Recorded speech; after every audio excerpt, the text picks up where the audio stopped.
Posing for family portraits can be a nightmare. I mean, where do you put everyone's hands? Well, I'm gonna break down 7 different family portraits that I've taken and give you tips and tricks that you can take away so that you never feel lost or confused when posing families again.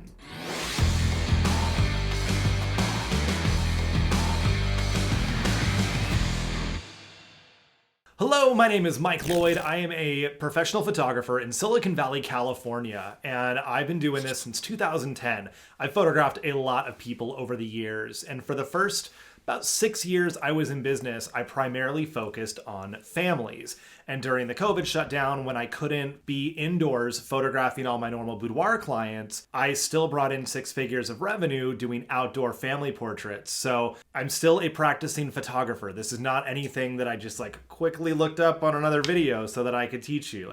This is my jam. So I'm gonna walk you through how I pose families when I do portrait sessions. And I do things a little bit differently. My work doesn't look like traditional family portraits, which is because I never learned how to do traditional family portraits. But I found a style that works for me, that my clients love, and the fundamentals should absolutely apply to all of your portraits, no matter what your style is as well. So I'm gonna walk you through 7 different portraits that I've taken, why I did what I did, and what you can take away from that. So let's dive into this first one.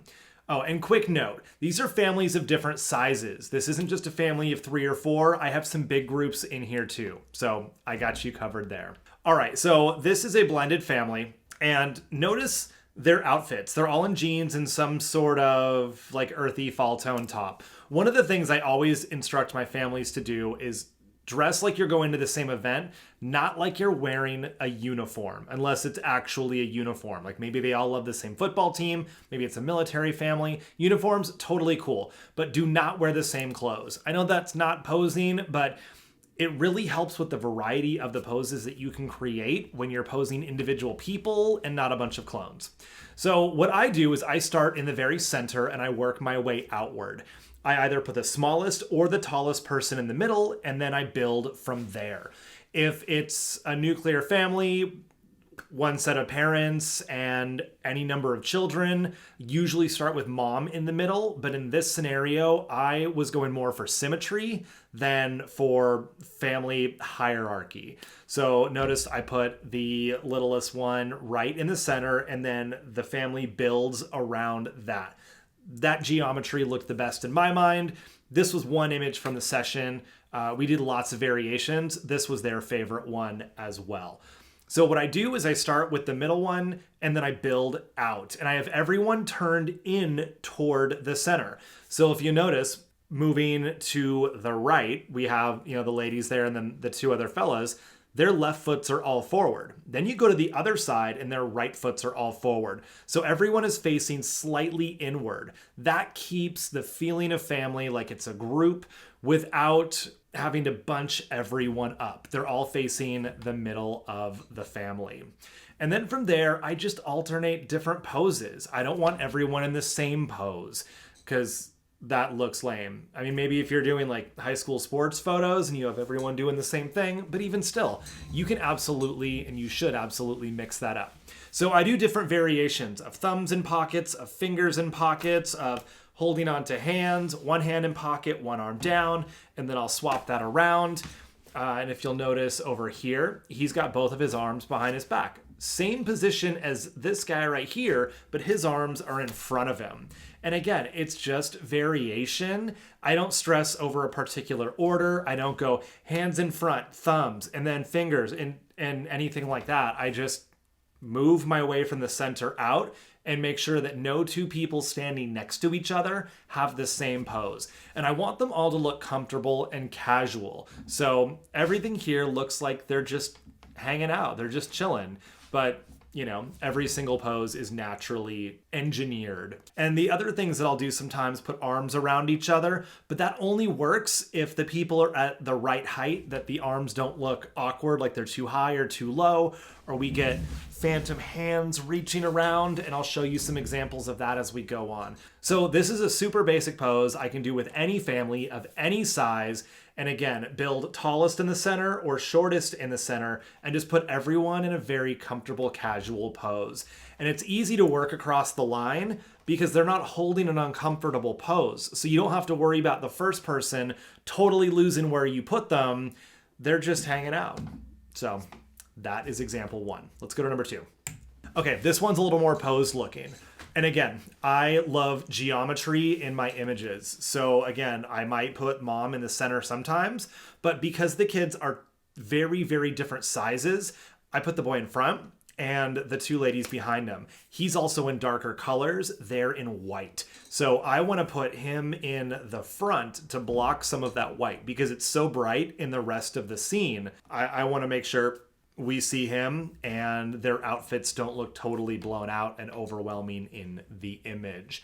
It's one of the compositional elements that our brains look for: the brightest, the highest contrast, and the sharpest focus in the photo. And I don't want it to be the dresses, I want it to be their faces. So the mom and daughter, roughly the same size, and the son is a little bit shorter. So again, I put him in front, mom and daughter on the outside, hands comfortably resting on his shoulders. He's got his thumb in one pocket. He could have done both. It doesn't really matter. It's still a comfortable, symmetrical looking pose. And with the two ladies, I have them tilt their heads in like the cone heads do. The mom lifted away a little bit at the last second, but the hair is still touching. We've got connection there. And they're both facing inward toward the boy, as opposed to being totally like parallel, them together and parallel with the son. They're tilted, or they're turned in toward him. So that's another way that we can keep that family cohesion without everyone being like totally bunched up and crammed looking. And again, it allows them to comfortably put their hands on his shoulder without it looking like a super forced pose.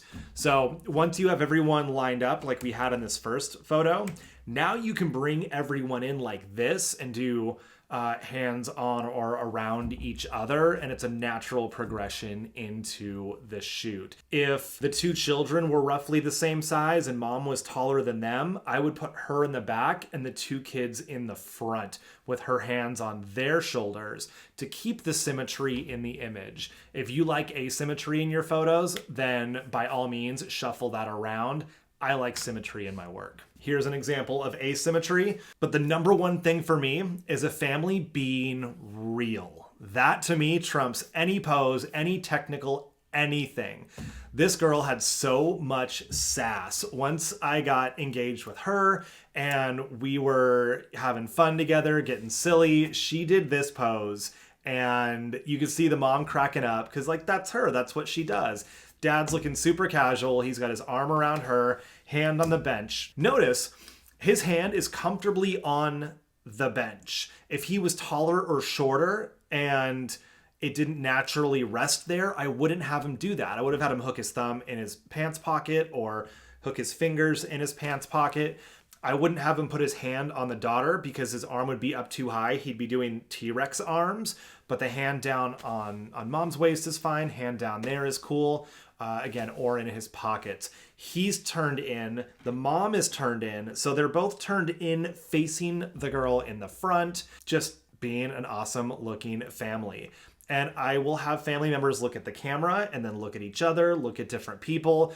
And when you have them this close together and they look at each other, they always bust up laughing. And that's a great way to get these real emotions out of people also. So I positioned them into that pose where everyone's looking at the camera. Then I had the little girl give me a sassy pose and they look like a natural, like they were just naturally in this position and it's a comfortable place to be, even though the whole thing was totally engineered.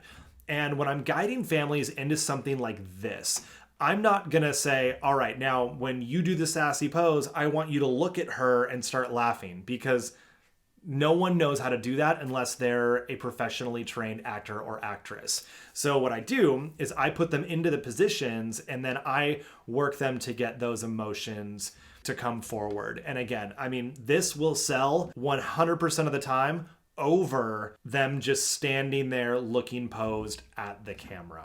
Okay, here's another bigger family. So this is where I start with, I look at the scene, I look at what my options are. We had these 2 logs for them to sit on, and I want to build out geometrically. So it made the most sense for me to put the young boy right in the center, because him standing is now roughly the same height as everyone else sitting. And the 2 boys in the back, here and here, significantly taller than everyone else. Same thing with the daughter over here. But I can have them kick their legs apart, which essentially shortens them without them having to bend over and look awkward. And they're almost like doing the splits, you know, sort of.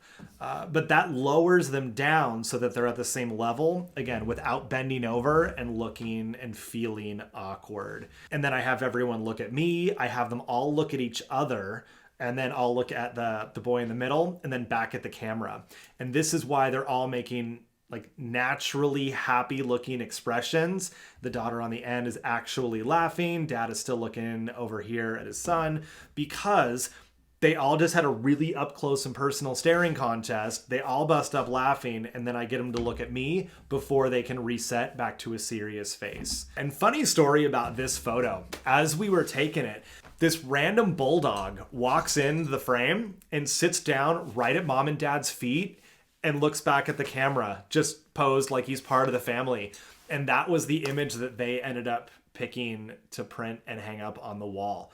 The photo with some stranger's bulldog. I took a couple of photos. Everyone was laughing, having fun with it. And then the dog just wandered off and we never knew whose dog it was. But it totally made for a fun afternoon. So again, I started with the boy in the center here and the sister right behind him. And then I positioned the parents on both sides of them. And again, they're turned inward. The only time I make this exception is, notice the daughters on the end, they're turned outwards with their backs to their parents. This is fine because it creates like bookends on the end of the pose. Normally I would want everyone turned in toward the center, but when they're sitting like this, it's weird to have everyone sitting facing the same directions. It just looks awkward, especially if I can't have their knees swung in the direction that I want because of the logs that they're sitting on. So again, I start in the center and then I build outward from there, adding one person at a time, get them into a comfortable, natural looking pose. But you can see the hands are stacked, hands are all stacked, everything is looking fine. He's got a hand in a pocket. We've got hands on shoulders over here. This hand on mom's shoulders, hindsight, I could probably do without that, but it is what it is. They still loved the photo, and that's really the most important thing. So start in the center, build outward, give everyone a comfortable, natural looking photo, and then you interact with them to get the emotion. Okay. This is one of my favorites. Absolutely loved this one. And it was kind of an experiment. When I showed it to them, I wasn't sure if they were going to be into it. And they also loved it, which was super cool. I don't take these for me, but I do appreciate when my clients like the same non-traditional stuff that I enjoy taking. So we were out at this park doing these sunset photos, and we were just walking from one location to the next. And I saw, the family walking in front of me, the son coming in, the mom engaging with this boy as he's, picking the wild oats as we're walking through the field here. And this was a while ago before I had battery powered strobes. So I had one light slung over my shoulder. I had a battery pack and my camera bag over the other shoulder. I mean, I was holding a bunch of gear, but I managed to just reach into my backpack, grab my camera, and hold it up and take these photos. So no flash or anything. This was 100% candid. We were just walking along. And that, with the sun coming through, the lens flare, again, I just think it's a beautiful image of the family. You really barely see any of her face, but it's so real. And they're on this journey walking together. And it's just composed really well also. It's very well balanced. So again, it's real and it tells a story. And that will always trump the perfect pose. This family was awesome. We went out to do this shoot and it had been raining for days leading up to it. And we had like a 2-hour window in the rain. So we were on call all morning and it was like, all right, go time. I'll meet you out there. And we did. And we got the shoot in before the rain started up again. And they have taken portraits of themselves with their phones at family events and whatnot, but never done a professional shoot, at least from what I remember. But every pose they did was like the perfect position, arm angles, everything. It was fun to work with them. And again, I wanted to bring out all of their personalities and how much fun every one of them was, you know, especially the oldest daughter here. She was a fireball. So we went out and I put them into this position, and then I have everyone look at dad. And of course, you know, she makes a silly face, and we have the rebellious teenage daughter, but still looked very poised looking back at the camera. And again, this is one of those totally non-traditional to have two of the family members looking at the camera, two family members looking away from the camera, but it's so real. And the expression of the mom's face looking up at her husband and their daughter being super silly, it's real, and they loved that. Now dad's arms are around the family, holding everyone together. We got mom's arms folded with the daughters in the front. So there is posing going on, and the other daughter has her hand up here. They're all turned inward toward the center. And again, I get them into that structure and then let them be themselves. And it's all part of how I prepare them at the beginning of the shoot. I tell them, I'm going to put you into poses and then be you. You're allowed to poke at each other to get someone laughing if they're ticklish. You can make grumpy faces. You can do whatever you want to do. Interact. Like this isn't me putting, you know, statues in front of an old-timey camera that takes 5 minutes to expose. Be yourselves. That's real. And I'm going to set you up for success. And that's what we did. Their photos were so fun. At one point, I told the older daughter to put her arm around the other one, and she just like gets her in a headlock. And that was the picture they put up on the wall of the two daughters together. Because it's real. It's them. It's their dynamic. And they're both laughing. It wasn't like she was hurting her. So as long as I can keep putting that kind of work out that feeds my soul, my clients are going to see that. Not everyone wants that, and that's totally fine. Some want more posed looking, straight at the camera, traditional style portraits, and that's totally cool. If that's what you want to do, do it, and you will attract those kind of clients. And if that's not what you're into, do what feels right for you, and you will attract those kind of clients. Just be consistent and stay true to you and show them real photos. They're going to love it. Okay, this is the last one, and it is one of my favorite family photos that I've ever taken. When I was driving up to their place in the mountains here, I saw this swing hanging from the oak tree in their front yard, and I thought, we absolutely have to go use that swing. So we did the normal shoot around their house, around their property. We got a ton of beautiful photos, and then we went out there, and you know, I didn't know what to do with it. I'd never posed family portraits on a swing before. So I just put the two daughters up on there and the parents on the side. Again, the girl's very natural, comfortable looking pose. Dad got arm around one daughter, thumb in the pocket of the other. The mom is doing a normal fashion style pose that I would have her do. And the girls are just chilling on the swing right there. This was a composite image. So I had my flash right here in front of them, just from the angle that I was at, so I could get flash on them compared to the rest of the scene.